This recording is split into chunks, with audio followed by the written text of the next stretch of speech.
Monsieur le Président, merci Monsieur le Président. Monsieur le Président, Monsieur le ministre du Travail chargé des relations avec les institutions, honorables députés, mes chers collègues. Vous me permettrez à l'entame de mon adresse de vous adresser encore une fois tous mes respects en vos qualités de représentants du peuple sénégalais et donc dépositaire d'une légitimité qui inspire toute ma considération et mon respect. J'ai donc l'honneur de défendre le projet de révision constitutionnelle qui a été donc introduit par le président de la République, M. Bassirou Diomaye Diakhar Faye, conformément à ses prérogatives constitutionnelles. Je me réjouis que, quelle que soit la passion qui a animé vos débats, que personne n'ait pu, que ce soit de façon directe ou indirecte, que quelqu'un ait pu remettre en cause cette prérogative du président de la République de soumettre à votre appréciation ce projet de révision constitutionnelle. Je m'en réjouis. De la même façon, dans l'exposé des motifs, il a été effectivement invoqué la rationalisation des charges publiques et l'optimisation des ressources de l'État qui justifient amplement la dissolution de ces institutions, le Conseil économique, social et environnemental et le Haut Conseil des collectivités territoriales. De la même façon, je dois reconnaître que quels que soient les griefs qui ont pu être légitimement peut-être défendus, je n'ai pas entendu quelqu'un dire ou soutenir que, en tout état de cause,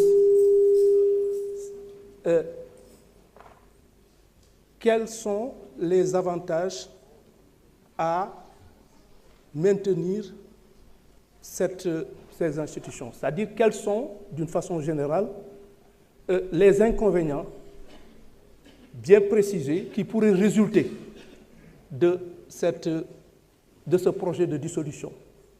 Quels sont les préjudices que l'État du Sénégal pourrait encourir ou subir en dissolvant ces deux institutions qui sont, qu'on le veuille ou pas, je ne dirais pas budgétivores, mais dont les ressources pourraient être réorientées dans des secteurs beaucoup plus porteurs, beaucoup plus indispensables et beaucoup plus conformes à l'intérêt général.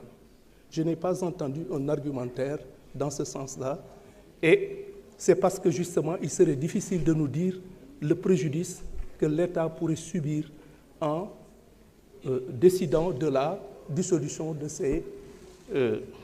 ces institutions.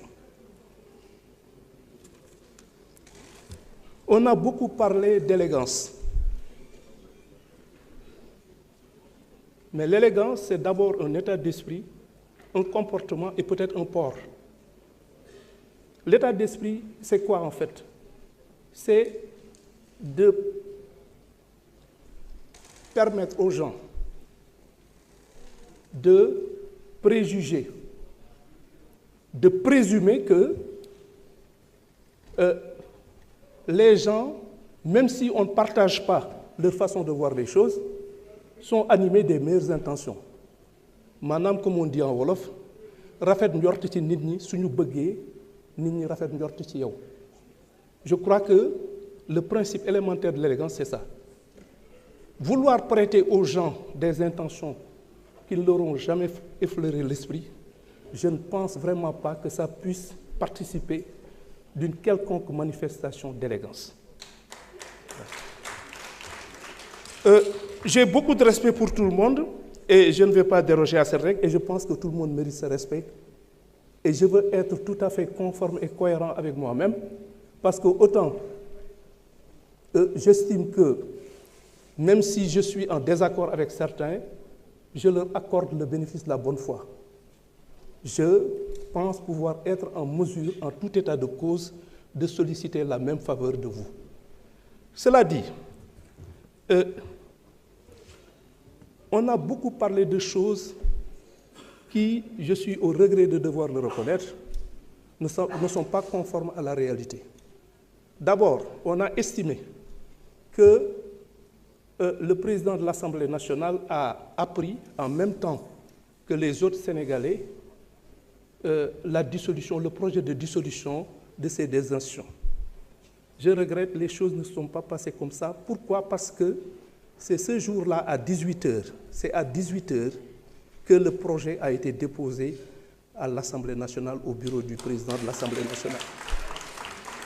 Et le projet, à 18h, et je suis formel, il y a une décharge, à 18h, à 22h, le projet, le communiqué du ministre porte-parole de la présidence a été déposé à 22h. C'est dire donc que, qu'on le veuille ou pas, ça ce sont des faits. Je vous l'ai dit, je ne vais pas entrer dans des considérations. Ça ce sont des faits précis, vérifiables. Bien.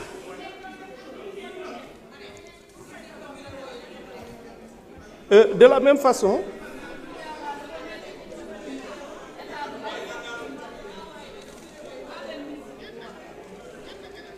donc je le confirme, le projet a été déposé à 18h, le communiqué du ministre porte-parole du gouvernement a été déposé à 22h.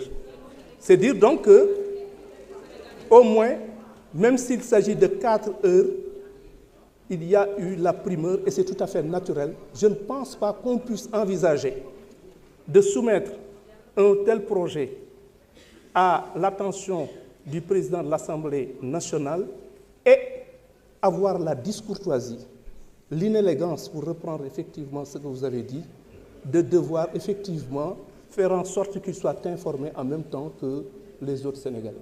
On peut reprocher absolument tout ce qu'on veut au président Bassirou Diomaye Diakhar Faye, mais on ne saurait, en restant tout à fait décent, lui reprocher une quelconque inélégance fondée sur une forme d'incorrection ou un déficit de respect de l'autre.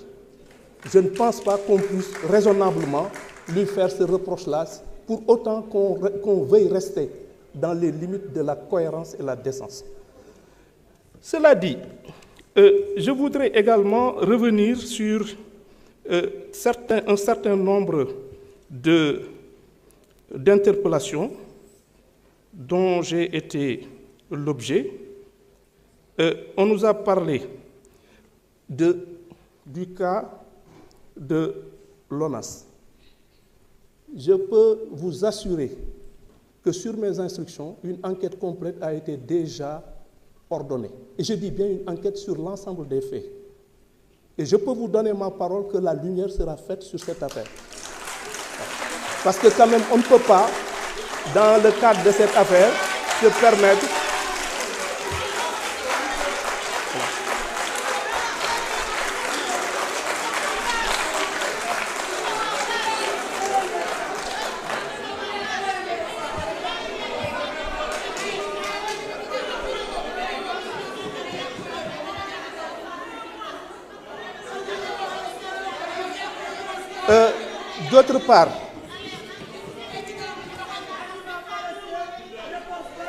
D'autre part, je peux également, comme je suis en mesure de vous affirmer que le projet de loi organique a été déposé à 18h, je peux vous assurer que la loi organique portant règlement intérieur, modification du règlement intérieur de l'Assemblée nationale a été promulguée après avis favorable du Conseil constitutionnel est reçu le 29 août.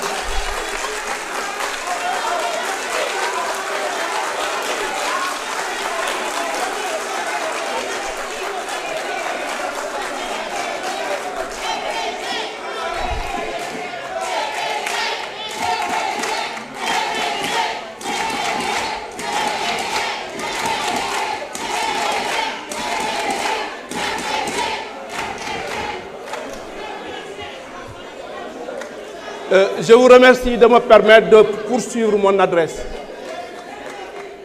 Et c'est la loi numéro 2024-12 du 30 août 2024 qui a promulgué, du 30 août. Donc, la loi a été bel et bien promulguée. Et ça encore, ce sont des faits. Pour revenir aux différentes interpellations, notamment quelqu'un a parlé des personnes détenues au Maroc. Nous sommes déjà en pourparlers avec les autorités marocaines qui sont dans le cadre d'un projet d'accord qui nous permettrait justement dans le cadre au Maroc et qui sont pour la plupart poursuivis pour des faits d'immigration clandestine et autres, qu'ils puissent, le consul et l'ambassade, notre ambassade au Maroc, des représentants donc du consul et de l'ambassade se sont déjà rendus en prison et ont pu d'ailleurs obtenir que ces personnes-là puissent même communiquer avec leurs familles. Et nous sommes dans une dynamique de règlement de cette affaire au mieux des intérêts de nos compatriotes qui sont actuellement détenus au Maroc.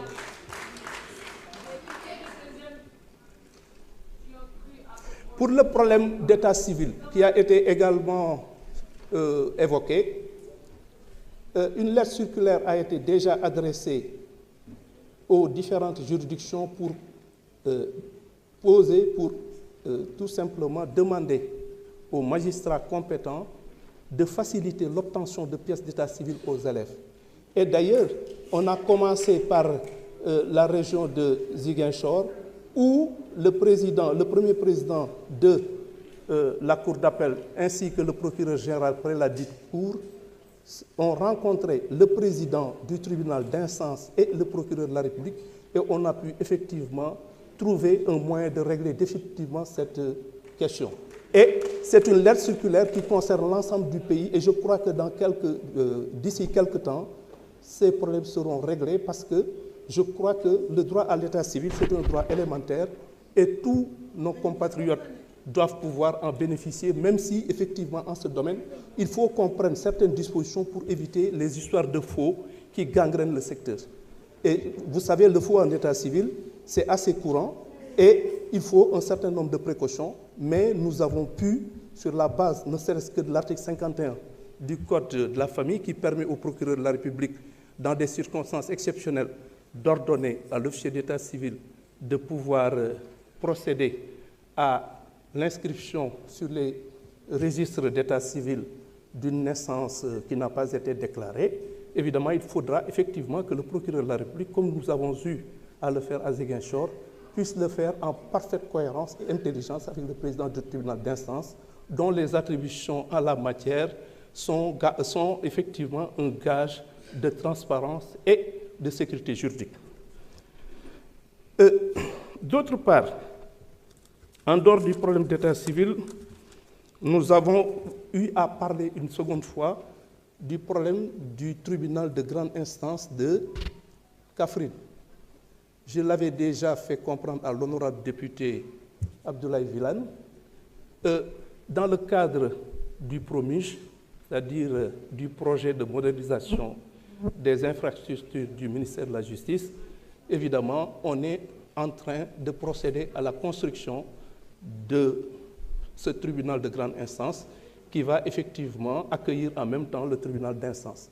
C'est le cas pour le tribunal de grande instance de Mbacké.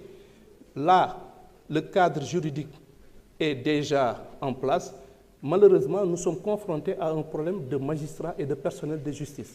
Mais nous sommes en train, dans le cadre du même projet, nous sommes en train de trouver les voies et moyens qui nous permettraient justement de pouvoir régler définitivement ce problème.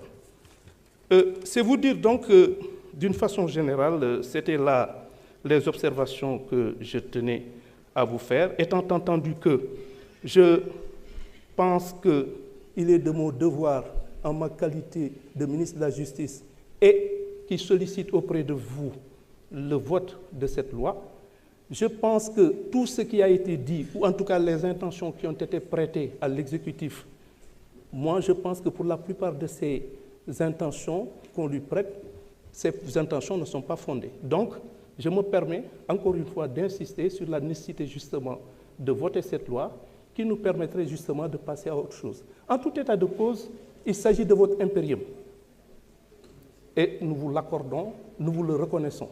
À charge pour nous, quelle que soit la décision qui sera prise par la suite, d'en tirer toutes les conséquences que nous jugerions opportunes. Je vous remercie de votre aimable attention.